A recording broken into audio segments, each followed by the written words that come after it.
तो जी सबसे पहले जो है हम थ्रेडिंग पर क्लास मैं आप लोगों को दूंगी, क्योंकि ब्यूटिशियन के कोर्स में सबसे पहली क्लास थ्रेडिंग पर होती है।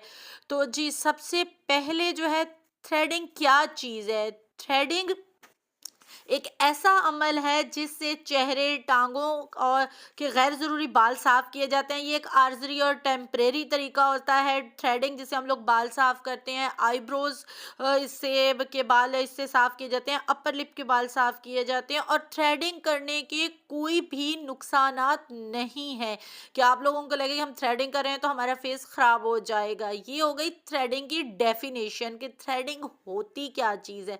उसके बाद नेक्स्ट पॉइंट जो आता है कि थ्रेडिंग कितने तरीकों से की जाती है या थ्रेडिंग कितने एग्जाम्स होती हैं। तो उसकी दो किस्में होती हैं, एक टेम्परेरी है और दूसरी जो है परमानेंट है। ठीक हो गया, यहाँ तक आपको पॉइंट्स उम्मीद करती हूँ बहुत ही क्लियर समझ आ जाएंगे। थ्रेडिंग जिस्म के किन हिस्सों पर की जाती है? मुकम्मल फेस पर थ्रेडिंग की जाती है, उसके बाद आईब्रोज पर थ्रेडिंग की जाती है, आईब्रोज बनाए जाते हैं, अपर लिप की जाती है, चिन एरिया किया जाता है। ये एरिया जो होता है वो थ्रेड किया जाता है। उसके बाद आईब्रोज की कितनी एग्जाम्स हैं, आईब्रोज की कितनी शेप्स हैं? वैसे तो बहुत सारी आईब्रोज की शेप्स हैं, लेकिन जो थ्री मेजर शेप्स हैं वो मैं आप लोगों के साथ डिस्कस कर रही हूँ। ये सामने आपको नज़र भी आ रहा होगा कि मैंने एक आईब्रो की जो शेप है वो ड्रॉ करके रखी हुई है। मेरी ड्राइंग पर आप लोगों ने नहीं जाना, आप लोगों ने इस लेक्चर को अच्छे तरीके से नोट करना है और अपने पास सेव कर लेना है। जब भी किसी क्लाइंट की आप लोग प्रैक्टिकल वर्क करने लगेंगे तो ये पॉइंट अगर आपके माइंड में होंगे तो आपके लिए बहुत ही फायदा होगा। फर्स्ट शेप जो है राउंड शेप है, इस तरह की है। ये आप लोगों के सामने मैंने ड्रॉ करके रखी है। वो इस तरह की गोलाई में शेप होती है और ये टोटल गोल शेप होती है। ठीक है, इस किस्म के आईब्रोज को ये इसलिए आपको बता रही हूँ कि जब कोई क्लाइंट आपके पास आएगा तो आप उसका फेस देख के उसके आईब्रोज देखकर अंदाजा लगा लेंगे कि इसकी शेप कौन सी है। स्ट्रेट शेप बोल सकते हैं, फ्लैट शेप बोल सकते हैं, ये बिल्कुल सीधी आईब्रो होती है। उसकी भी स्केच मैंने ड्रॉ करके रखा हुआ है, वो सेम एज इट इज इस शेप में होती है। ये स्ट्रेट आईब्रो कहलाती हैं। ठीक है, अगर आप लोगों के पास कोई क्लाइंट आता है उसकी आईब्रोज शेप आप लोग देख लेंगे जो नेचुरल शेप है, तो आपको जो है उसकी आईब्रोज बनाने में बहुत ही आसानी होगी। ये मेरी टीचर ने जिस तरीके से मुझे सिखाया है उस तरीके से मैं आप लोगों के साथ आगे शेयर कर रही हूँ। थर्ड जो है आर्च शेप होती है, ये थोड़ी पहाड़ी की तरह होती है। इसकी जो कोना होता है, जो आर्च होता है ऊपर की तरफ उठा हुआ होता है और ये सारे लोगों का नहीं होता, ये कुछ बहुत कम लोगों का होता है। सब लोगों की ये शेप नहीं होती। और अगर कोई आपके पास आकर डिमांड करता है आर्च शेप की तो पहले आप उसके आईब्रोज देख लेंगे। अगर वो इस तरीके के हैं कि उन्हें आर्च शेप में कन्वर्ट किया जाए तब ही आप आर्च में कन्वर्ट कीजिएगा, अदरवाइज जो उसकी एक्चुअल शेप है उसी शेप को ही रहने दीजिएगा। आर्च शेप में कन्वर्ट करने के लिए बालों का जो आईब्रोज है उनका थिक होना बहुत ज़रूरी होता है।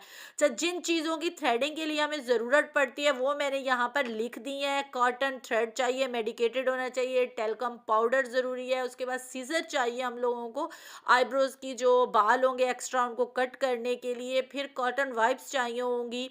उसके अलावा हैंड मिरर चाहिए कि आप जो है आपका क्लाइंट उसे दिखा सकें कि देखें आपकी शेप ठीक है या नहीं। उसके बाद टोनर चाहिए आपको, आप फेस टोनर अपने पास रखेंगे। मॉइस्चराइज़र क्रीम या सूथिंग लोशन ये भी बहुत ज़्यादा ज़रूरी है। इसकी ये है कि थ्रेडिंग के बाद इसे फेस पर अप्लाई करने से जो पोर्स ओपन हो जाते हैं वो इससे मिनिमाइज हो जाते हैं, ब्लर हो जाते हैं और कोई नुकसान नहीं होता। एस्ट्रोजन एक लिक्विड होता है, एक महलूल होता है। ये इसलिए यूज़ किया जाता है पॉलर में कि अगर खुदा न खास्ता थ्रेडिंग के दौरान कोई कट लग जाए तो कॉटन से उस एरिया को साफ कर लिया जाए ताकि ब्लीडिंग रुक जाए। और लास्ट पर ट्यूज़र है, ट्यूज़र भी बहुत ही मस्ट चीज़ होती है थ्रेडिंग के लिए। तो ये सारे टूल्स आप लोगों के पास होने ज़रूरी हैं। मैं आपको नेक्स्ट वीडियो में ये सारे टूल्स भी दिखा दूंगी कि ये हम लोगों को क्यों चाहिए होते हैं। वीडियो से बोर होकर कहीं मत जाइएगा, यहीं पर स्टे कीजिए। उसके बाद मेरी ड्राइंग देख लें, गंदी मंदी है तो मैं आपको बस समझाने की कोशिश कर रही हूँ।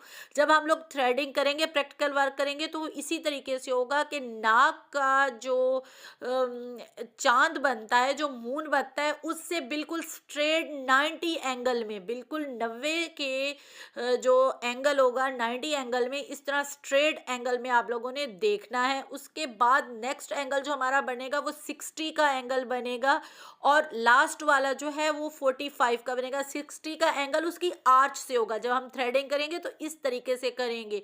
उसके बाद जो लास्ट एंगल जो है वो 45 का एंगल है।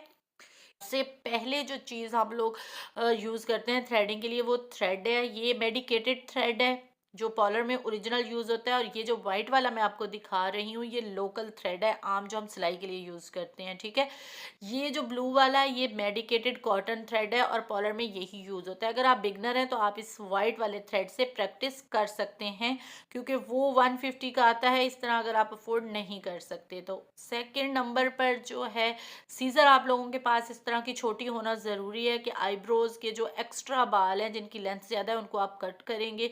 इस तरह की छोटी सी बास्केट ले लें, उसमें ये सारे टूल्स रख लें। ये एक तो अरेंज के वो अच्छा लगेगा, और दूसरा आपका जो सारा सामान है वो भी होल्ड हो जाएगा। इस तरह का ब्रश हम लोग रखते हैं क्योंकि आईब्रो को कॉम्ब करते हैं, और स्पूली जो की मदद से आईब्रो को प्रॉपर शेप देकर जो एक्स्ट्रा हेयर्स होंगे वो आप लोगों ने सीज़र की मदद से कट कर लेनी है। उसके बाद प्लकर है, प्लकर ज़रूरी होना चाहिए आपके पास, क्योंकि कोई ऐसा बाल है जो कि थ्रेड से नहीं आ रहा थ्रेड में, तो आप प्लकर की मदद से उसे निकाल सकते हैं। ये हो गई एक चीज़ें। ये तो हो गए थ्रेडिंग का सामान। अब मैं आपको स्किन केयर का बताती हूँ कि थ्रेडिंग करने के बाद आप लोगों ने उनकी स्किन पर मॉइस्चराइज़र ज़रूर अप्लाई करना है। इससे उनकी स्किन जो है वो रैशेस वगैरह नहीं होंगे, दाने नहीं बनेंगे, और रेडनेस भी उनकी स्किन पर नहीं होगी। मॉइस्चराइज़र नहीं है, सूथिंग लोशन अप्लाई कर लें। सूथिंग लोशन भी आपके पास नहीं है तो रोज़ वाटर इस तरह रख लें, ये ऑल स्किन टाइप के लिए आपका हो जाएगा। और अगर वो भी नहीं रखना चाहते तो इस तरह का एलोवेरा का जेल रख लें, ये ऑल सीज़न के लिए और ऑल स्किन टाइप के लिए। ये आप उनकी फेस पर अप्लाई कर दें आफ्टर थ्रेडिंग। उसके अलावा आप लोगों ने इस तरह के वाइप्स रखने हैं, टिश्यू रखने हैं अपने पास, ताकि उन्होंने अगर कोई आईब्रो पर पेंसिल वगैरह लगाई हुई है, कोई मेकअप किया हुआ है, तो इससे आप उनका साफ़ कर लें और उसके बाद जो है उनकी आईब्रोज़ को नीट करना स्टार्ट करें। और आप लोगों ने एस्ट्रेजन भी अपने पास रखना है। एस्ट्रेजन इसलिए ज़रूरी होता है कि कोई ज़ख़म लग जाता है, कोई कट लग जाता है, तो उसको हम लोग कॉटन पर लगा कर वहाँ लगाते हैं तो ब्लीडिंग रुक जाती है। टेल्कम पाउडर आप लोगों ने रखना है, इस तरह का कंटेनर ले लेना है, उसमें एक टेल्कम पाउडर रख लेना है। अभी एस्ट्रेजन मेरे पास अवेलेबल नहीं है, उसकी मैं साथ पिक्चर लगा दूंगी, और उसका होना पार्लर में बहुत ही ज़रूरी है। और इस तरीके से अगर आप काम करेंगे तो आपका वर्क बहुत अच्छा होगा। नेक्स्ट जो है, अब मैं आपको थ्रेडिंग का मेथड बता देती हूँ। थ्रेडिंग के 3 मेथड हैं, लेकिन फर्स्ट वाला मेथड जो प्रोफेशनल है वो ये वाला है जो आपको मैं अभी फर्स्ट में बता रही हूँ। आपने थ्रेड ले लेना है, उसका जो एक सिरा है आप लोगों ने इस तरह से पकड़ कर उसे अपने दांतों में दबा लेना है, बिल्कुल लाइटली सी। यहाँ से मैं पिक्चर भी लगा दूंगी, आप देख लीजिएगा। इस तरह जब अपने दांतों में आप होल्ड कर लेंगे, नेक्स्ट जो आपका लेफ्ट हैंड है या राइट जिसमें आप होल्ड करना चाहें, आप थ्रेड को होल्ड कर लेंगे। तो उसके बाद आप लोगों ने 3 से 4 अंदर की तरफ बल देने हैं। आप अंदर की तरफ भी बल दे सकते हैं और बाहर की तरफ भी दे सकते हैं, ज़रूरी नहीं है कि अंदर की तरफ ही बल लो। इस तरह से 4 बल देने के बाद आप लोगों ने जो थ्रेड है उसको होल्ड कर लिया है, और जो आपका थंब है उससे जब आप थ्रेड को नीचे की तरफ पुश करेंगे तो वो इस तरह से वर्क करेगा। ये जो कैंची बन गई और इसी कैंची के अंदर हेयर आएंगे। मैं एक दफ़ा दोबारा करके आपको दिखा रही हूँ कि अगर आपसे स्किप हो गया है वो वाला पार्ट, तो आप इस तरह से देखकर उसको होल्ड कर सकते हैं। अगर आप लोगों को समझ आ गई है और आप लोगों को मेरी वीडियो पसंद आई है तो इसे दोस्तों के साथ ज़रूर शेयर कीजिएगा। नेक्स्ट मेथड बता रही हूँ, ये अगर आप अपनी खुद की थ्रेडिंग करना चाहते हैं तो ये बेस्ट मेथड है, इससे हाथ पर कट नहीं लगते। आप लोगों ने काफ़ी सारा जो थ्रेड है वो अपनी जो शहादत की उंगली है उस पर लपेट लेना है। एक तो ये तरीका है, और इसी तरीके से आप लोगों ने अंगूठे पर भी लपेट लेना है और एक कैंची सी बना लेनी है और अपनी थ्रेडिंग कर लेनी है। इससे कट जो होता है, हाथों पर कट लगने के बहुत ही कम चांसेस होते हैं। नेक्स्ट मेथड में मैं आप लोगों को बताऊंगी कि नेक्स्ट इसके अलावा मेथड कौन सा है। ये भी उसी तरीके से वर्क करेगा, इससे भी बाल निकलते हैं और ये बहुत ही सेफ तरीका है। नेक्स्ट मेथड इस तरह है कि आप लोगों ने धागा तोड़ लेना है और 2 सिरों को ना आपने ऊपर उनके ऊपर गिरा लगा देनी है, और इस तरह का जैसे एक माला सी बना लेनी है।